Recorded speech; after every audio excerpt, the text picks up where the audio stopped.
Sebab dari masa ke masa yang saya lihat yang menginginkan FPI bubar dia juga. Kalau nggak Komnas HAM, LBH, Kontras, dan LSM Komprador yang memang menjadi antek asing, nggak lebih dari itu. Jadi tidak ada hal yang baru atau kelompok baru yang menginginkan FPI untuk bubar. Jadi karena yang teriak dia juga, kelompok-kelompok itu saja, saya pikir ada agenda tersembunyi yang mereka inginkan. Mungkin mereka anggap selama ini FPI menjadi ancaman daripada program-program mereka.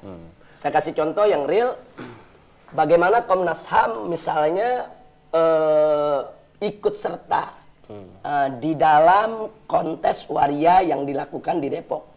Nah, bagaimana Kontras umpamanya ikut serta menjadi sponsor daripada festival film homo dan lesbi yang diadakan beberapa waktu yang lalu. Sementara program-program FPI jelas dari dulu sampai sekarang amar ma'ruf nahi munkar. Jadi FPI akan tetap berupaya bagaimana menolak konferensi, festival, atau kontes, atau kegiatan apapun yang ingin mempropagandakan kehidupan homo dan lesbi. Nah jelas nggak ketemu. Nah karena FPI berkeras dan FPI berupaya untuk mencegah itu semua, maka jelas FPI akan menjadi ancaman program Komnas HAM, program Kontras, dan seterusnya. Di sini yang ingin saya garis bawahi, kenapa kok bisa berbenturan? Padahal FPI sendiri kan sangat menghargai HAM.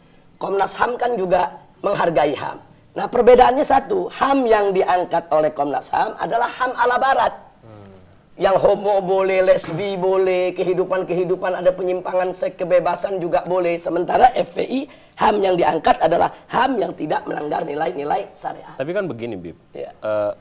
Pendapat yang mereka landasi adalah kan sudah ada aturannya. Mereka mendapatkan izin dari pihak-pihak yang memiliki otoritas, ada undang-undang Indonesia yang tentu saja berlandaskan atas aturan-aturan yang ada dalam hukum Indonesia, gitu.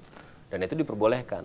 Kok tiba-tiba ujuk-ujuk FPI, dan ini menurut saya ini klasik nih, berbenturannya selalu begitu. Ada yang FPI melihat dengan paradigma yang berbeda, kelompok lain yang berseberangan melihat dengan paradigma yang berbeda. Sampai kapanpun nggak akan ketemu kayaknya. Pendapatnya bagaimana? Mereka sudah melaksanakan apa yang harusnya mereka lakukan, meminta izin dan lain sebagainya. Ini salah satu kebohongan pabrik yang mereka lakukan. Contoh seperti festival film Ki, film tentang homo dan lesbi.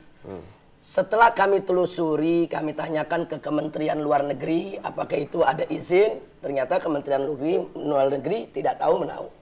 Padahal di sana melibatkan beberapa kedutaan besar asing. Kemudian kami tanyakan ke Keminfo, apakah Keminfo yang mengizinkan? Ternyata Keminfo juga tidak tahu menahu. Kemudian begitu kami rujuk lagi ke Kementerian Pariwisata, ternyata Pak Menteri juga nggak tahu menahu. Nah kemudian kami rujuk lagi ke LSF.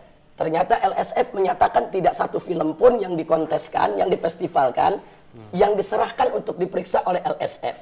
Kemudian kita rujuk lagi ke gubernur, mungkin gubernur yang memberikan izin. Ternyata gubernur tidak tahu menahu. Terus kami rujuk lagi ke Polda, bahkan sampai Mabes Polri.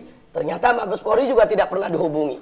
Jadi satu kebohongan besar kalau mereka mengatakan mereka melakukan itu semua dengan izin. Sehingga terbentuk opini seolah-olah mereka sudah prosedur. Seolah-olah mereka sudah memenuhi syarat administratif. Ternyata begitu ditelusuri FPI di lapangan, ternyata semua nol besar. Oke. Tapi apakah dengan alasan itu kemudian FPI punya hak untuk misalnya melakukan pembubaran? Gitu.